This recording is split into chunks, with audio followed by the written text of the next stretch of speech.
Hi, my name's Daddy. I play Clash of Clans sometimes. What I wanted to do in this video really is explain to you how I set up my defences, because a lot of people have taught me some good things, so I wanted to share them with you as well. Now, I'm not saying what I'm going to tell you is right, but it's the way that I do it.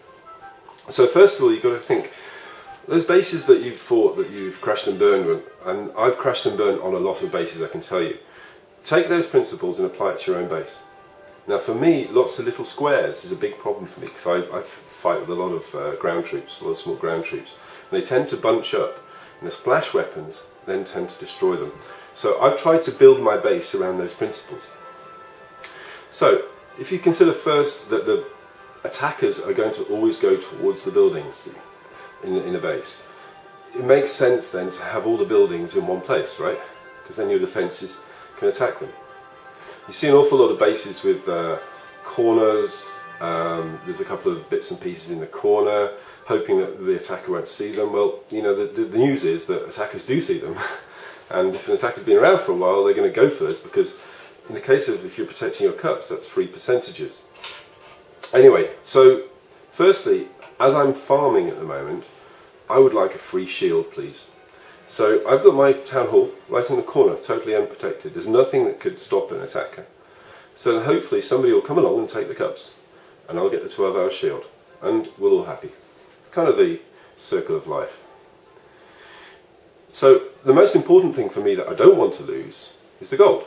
So guess what? My gold is as deep as it possibly can be, given the space that I've got. Next to that, I've got my crossbows. They're not the strongest defences that I've got, but they're the ones with the longest reach. So it makes sense to keep them furthest away from the attackers. The strongest defences that I've got, though, are the mortars and the wizard towers. And what they do, as you may be aware, is that they've got splash damage. So the wizard tower's got a 1 square splash damage, and the mortar's got a 1.5 square splash damage.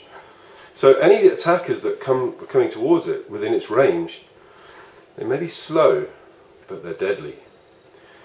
I've built my walls on those principles, right? I want lots of squares, so that I want an attacker to come in, try and get through the walls, and I want that mortar, or those wizard towers, to destroy them all in one go. And it served me well. Other sort of important defences, if you like, that you might want to keep away from the sides, would be the air defence, and oh, there's a bubble, and the Tesla towers. The Tesla towers in a recent update got a double times bonus against Peckers, so they're even more important really if you happen to be going for cups at the moment.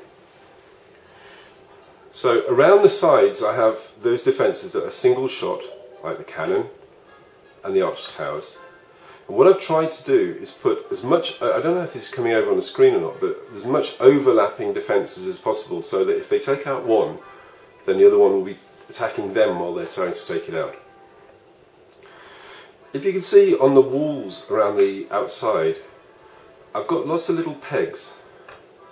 They aren't actually part of the main structure of the wall, but they're there for one particular reason. The thing that I fear most in my base is wall breakers.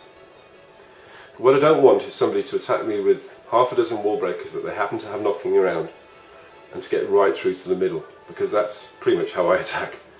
So what the spikes do is they attract wall breakers, and they really confuse the artificial intelligence.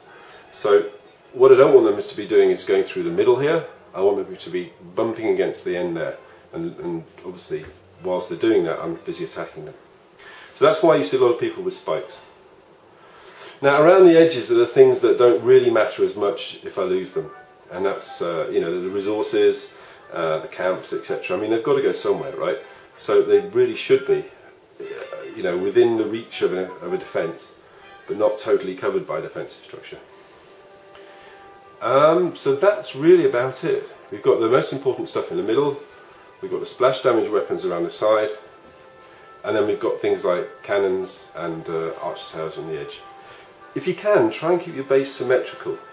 An attacker usually looks for weaknesses, and if everything's pretty even, that weakness doesn't necessarily be so apparent. So anyway, listen, thank you very much for watching.